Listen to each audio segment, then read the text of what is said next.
Bonjour, je suis Yoann Bazin. Je suis en troisième année de licence économie-gestion, parcours administration, économie et sociale. J'ai choisi la licence économie et gestion car elle proposait la possibilité d'effectuer une licence AES, administration, économie et sociale.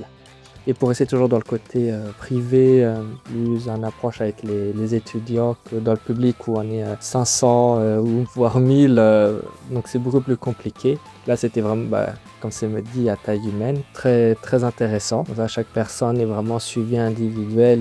Si on a des problèmes, on peut savoir avec le prof ou les responsables. Ils nous connaissent aussi. On n'est pas un simple numéro parmi tant d'autres. Et donc, oui, comme j'aime bien tout ce qui est la fonction publique, tout ce qui est côté administratif, et ça rentre aussi dans ce que j'ai fait au lycée. J'ai fait un bac professionnel et gestion administration. Donc, ça rentre totalement dans le cadre de la formation. Et en première année de licence, les cours que j'ai pu suivre, j'avais eu les mêmes un peu que j'ai vus au lycée. J'ai fait plusieurs stages. J'ai fait dans un syndicat mix sur les traitements des ordures ménagères qui s'appelle SMICTOM, donc qui est par chez moi. Également, j'ai fait aussi dans un autre syndicat qui est plus sous ancien nom, c'est PI, et qui est devenu maintenant des syndicats mix également, mais plus c'est un peu on dit encore le PI, mais c'est plus le même terme, et c'est en même temps avec d'autres en partenariat avec l'ALEC et l'agence sur le climat. Donc c'est aussi toujours attaché, c'est différent d'une collectivité, mais ça reste un peu pareil. Il y a avec des élus qui siègent pour prendre des décisions et travailler sur des projets. De plus, j'ai effectué un stage au Sénat auprès de la sénatrice Françoise Gatel, qui est maintenant devenue ministre déléguée aux ruralités. Également toujours dans la fonction publique, au lycée, j'avais fait également des stages, donc j'ai fait à la région Pays de la Loire, et également j'ai fait aussi toujours dans le côté de collectivité à la mairie de Nantes dans le service jeunesse. Ce qui est amusant, c'est comme ça j'ai pu jusqu'à la région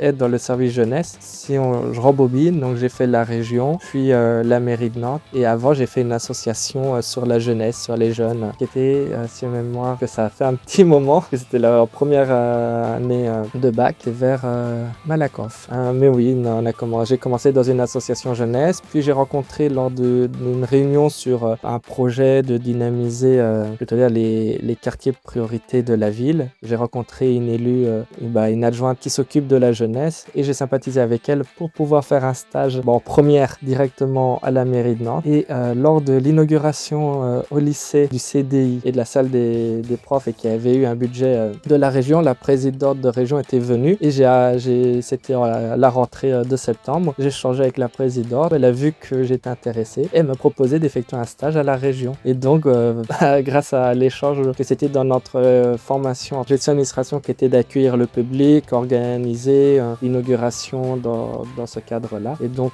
comme ma classe, c'était un travail de toute la classe pour réaliser l'événement. Donc, c'est après le pot où j'ai pu échanger vraiment avec la présidente et qui m'avait proposé d'effectuer le stage au sein de la région Pays de la Loire. Donc c'est vrai que je suis beaucoup rattaché à tout ce qui est administration publique, politique, et en parallèle des études, je suis aussi engagé dans ma commune en tant qu'élu délégué. J'ai 2 délégations, les services liés à la jeunesse et à la sécurité numérique. Et après, dans plusieurs commissions de la mairie, mais aussi dans la commission développement du numérique et de la communication à la communauté de communes. Et ça, j'ai trouvé ça très enrichissant.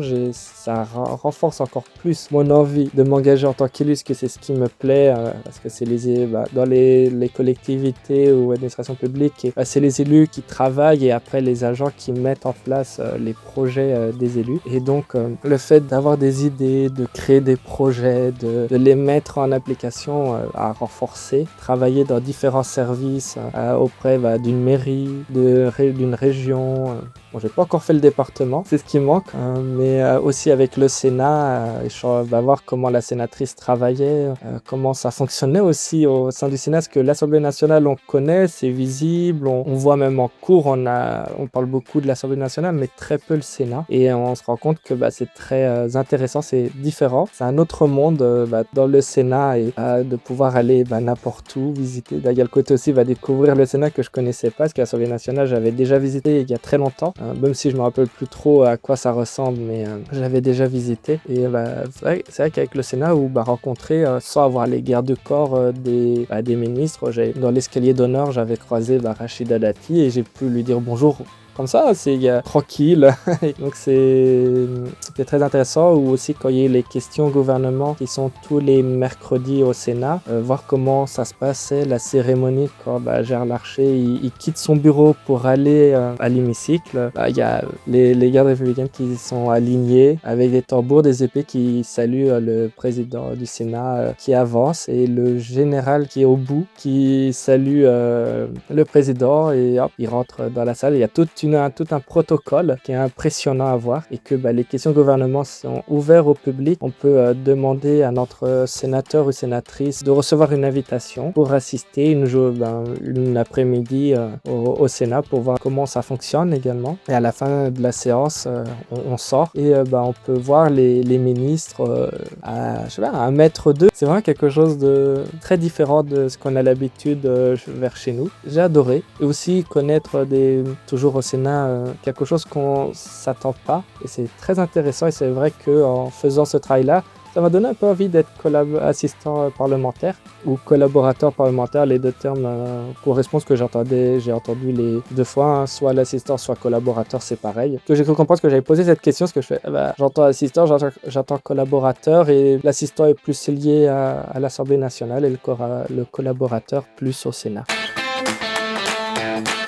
Par la suite, après licence, donc là, j'ai un master en tête, et intitulé Master de politique publique, parcours, pilotage sur les politiques publiques des élus. Pour rejoindre et réaliser ce master, il faut soit être élu ou être DGS, donc directeur général des services dans les collectivités, qui peuvent faire normalement de formation en utilisant leur compte CPF.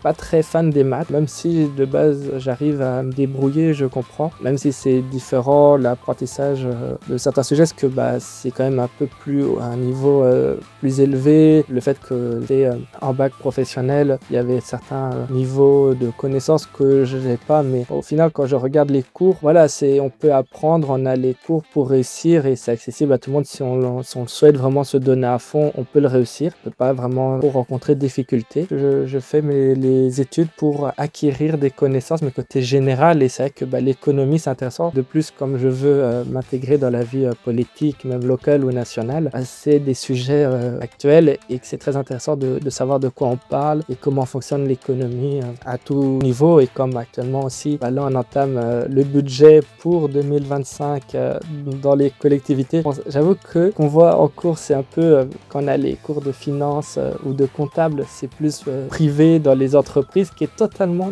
différent dans les collectivités. La comptabilité publique et privée, c'est pas la même chose.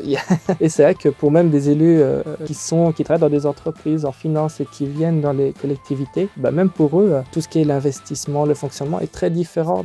Et aussi les nomenclatures pour tel argent va à tel endroit, c'est aussi compliqué à comprendre. À chaque fois, il y a une évolution que le gouvernement met, et donc on apprend des nouvelles normes et savoir qu'est-ce que c'est et tout. Et c'est vrai que c'est très compliqué, et on n'est pas spécialisé dedans. Heureusement qu'il y a des formations exprès pour comprendre le budget. J'avais fait des formations sur les finances locales, donc ça va. Mais c'est un peu pareil de ce que j'ai vu en cours. C'est pareil, on sait ce que c'est quand il faut équilibrer sur le budget, ou que l'investissement, que l'actif et le passif. Oui, il y a des similitudes, ça c'est sûr. Voilà, on peut, même avec les connaissances d'un budget, les connaissances de finances dans une entreprise privée, ça peut ça aide également. Et c'est vrai que les cours que j'ai eus à l'UCO, les cours de comptabilité et tout, on en parle également pour le public et comprend l'investissement, l'immobilier et tout, ce que c'est pareil, même si dans une mairie c'est public, on a les mêmes, c'est pareil, les charges de personnel, les frais d'entretien de bâtiment,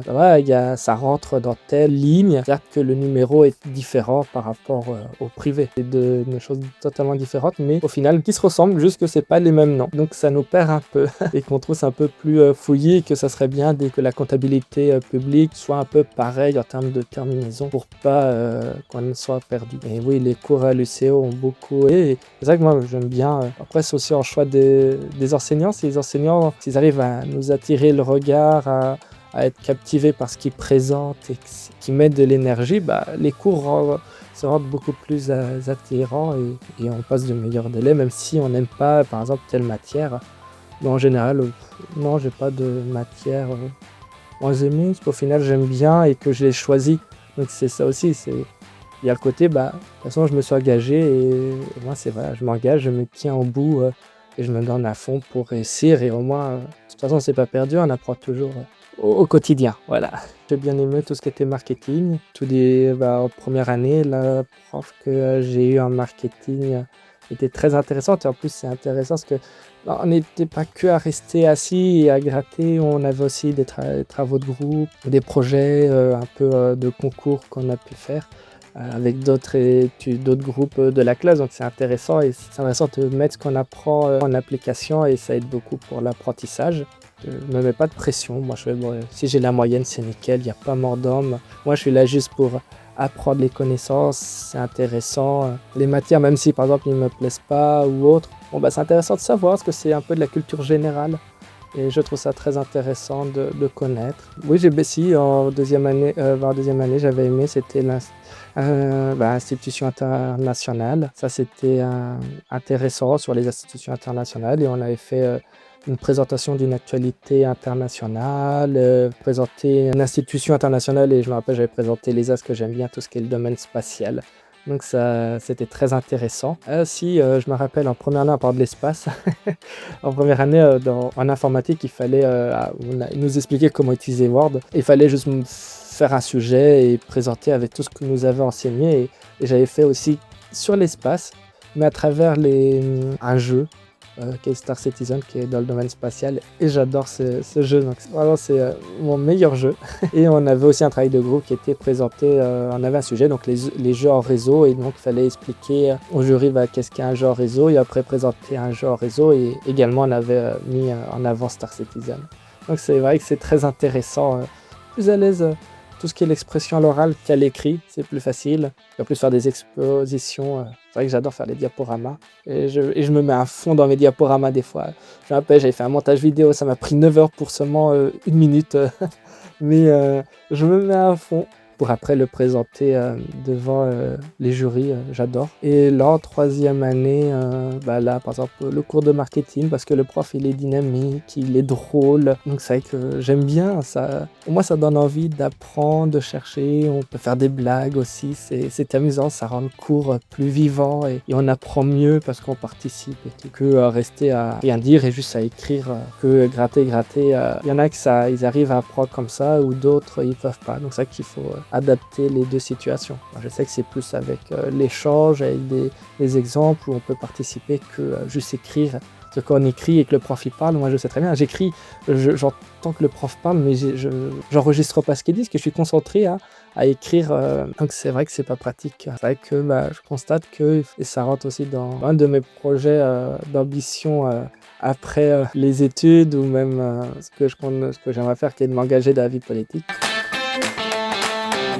Sur la vie étudiante, il y a des choses à faire à Guingamp, des événements. Il y a des choses intéressantes, je me rappelle, là j'avais fait un laser game. C'est pas très loin, mais il y a ça comme activité. Il y a un cinéma, il y a une piscine. On peut voir des pièces de théâtre. Il y avait aussi un concert. Il y a aussi le camp. C'est un peu une genre de boîte de nuit, le jeudi pour les étudiants, pour faire la fête. Donc je pense qu'il y a des activités qu'on peut faire à Guingamp et aux alentours. On n'est pas loin de la mer. On sait que si on a une journée où il n'y a pas cours, on peut aller à la mer à 15 minutes. C'est pas loin. Donc ça permet de s'oxygéner oxygéner, changer d'air. Pour ceux qui aiment bien marcher, il y a des coins agréables. Je me rappelle au début, pour visiter avec des camarades, on est allé se balader dans Guingamp. Il y a vraiment des choses à faire dans Guingamp. Il faut juste aller les chercher et être facile pour trouver, pour s'occuper.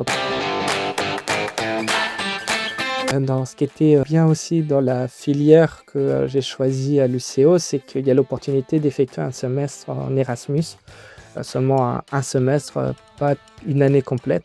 Et donc j'ai eu l'opportunité de pouvoir partir en Belgique. Il faut aussi être ouvert d'esprit et l'habitude de regarder et s'intéresser à tout. Et déjà, même la culture change. Les bâtiments en Bretagne sont très différents, même quand on va dans le nord de la France ou dans le sud, on est un peu dépaysé. Mais donc là, en plus, le fait de ne pas être en France, on sent un peu, comme je disais, on va dire un peu étranger, même si on est en Europe. On a un peu, on dit, tiens, le pays me manque, ou la famille, si on est loin aussi. Mais ça change, même si les gens parlent français, ou des étudiants belges qui sont du Nord, qui parlent pas non plus aussi bien français que nous. Mais c'est vrai d'être en Belgique, ça m'a permis de découvrir aussi que j'étais à l'université de Namur. Et donc, l'enseignement est très différent. Donc là, je me suis retrouvé en amphi. Ça faisait bizarre. Mais c'est vrai que c'est très différent, l'apprentissage, même si en termes d'étudiants, on n'était pas non plus nombreux. Ça restait un peu comme dans le cas de l'UCO. Les cours que j'ai choisis, que je pense que dans d'autres filières, parce qu'il y a 7 facultés à Namur et j'étais dans la faculté d'économie